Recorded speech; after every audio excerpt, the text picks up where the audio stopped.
Hello guys, welcome back to my channel Sonai official. তোমরা সবাই কেমন আছো? আশা করি সবাই খুব ভালো আছো। আমিও খুব ভালো আছি।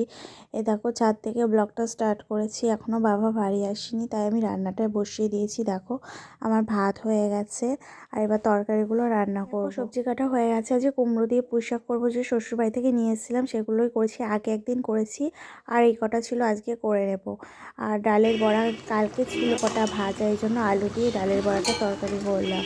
আর দেখো, আর উচ্ছে আলু সেদ্ধ দিয়েছি। উচ্ছে আলু সেদ্ধটা মেখে বাজারে কোথাও একবার তুলে দিলাম। রান্নার মাঝে ছেলে আমার কাছে আসবে বলে একটু বায়না করছিল, তাই ছেলেকে নিয়ে একটু বসে আছি। আর দেখো, বেতো শাকগুলো একটু বাছছি। ওকে কোলে নিয়ে বাছা যায়, দেখো ঝাঁপি ধরে ফেলে দিচ্ছিল। দেখো কি দুষ্টুমি করছে আমার চুলগুলো ধরে। সবার শেষে না ভাতটা বসিয়েছি, এই যাতে ভাতটা একটু গরম থাকে। বাবা আসে না এই জন্য। আর দেখো, রোদে উঠেছিল সকালবেলা, এখন মেঘলা আকাশ হয়ে গেছে। আর দেখো, সেই কালকে রাত্রে বিনুনি করা, সকাল থেকে একটুও টাইম পাইনি খোলার। এখন স্নান করতে হবে। দেখো, বিনুনিগুলো খুলে নিচ্ছি। আর বিনুনিটা খুলে না চুলটা কেমন থাক থাক হয়ে গেছে। ঘরটা গুছিয়ে এসে আমার নিচে এসে আমার স্নান করা হয়ে গেছে। প্রচুর ঠান্ডা লাগছিল, আজকে মেঘলা করে রয়েছে। সকালবেলা রোদ উঠেছিল। বাবা এখনও বাড়ি আসেনি, বাবা আসলে তারপরে খাওয়া দাওয়া করবো। একটু শুয়েছিলাম। দেখো, সন্ধে হয়ে গেছে, সন্ধে দিতে চলে এসেছি। সন্ধেটা দিয়ে নিয়ে তারপরে দোকানে চা করবো। দেখো, সন্ধে দেওয়া হয়ে গেছে, দোকানের চাটা আমি বসিয়ে দিয়ে সন্ধে দিতে এসেছিলাম।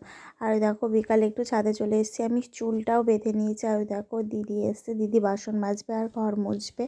আর মা আর দিদি একটু গল্প করছে, ছেলেও রয়েছে। ছেলে বায়না করছিল ছাদে আসার জন্য, এই জন্য মা নিয়ে এসছে। আর দেখো, আমি একটু ছাদে দাঁড়িয়ে দাঁড়িয়ে দেখছি রাস্তা দিয়ে গাড়ি যাচ্ছে। ওই রাত্রেবেলা একটু পনির আলু ফুলকপি দিয়ে তরকারি করব। অনেকদিন পর রাত্রেবেলা তরকারি করছি।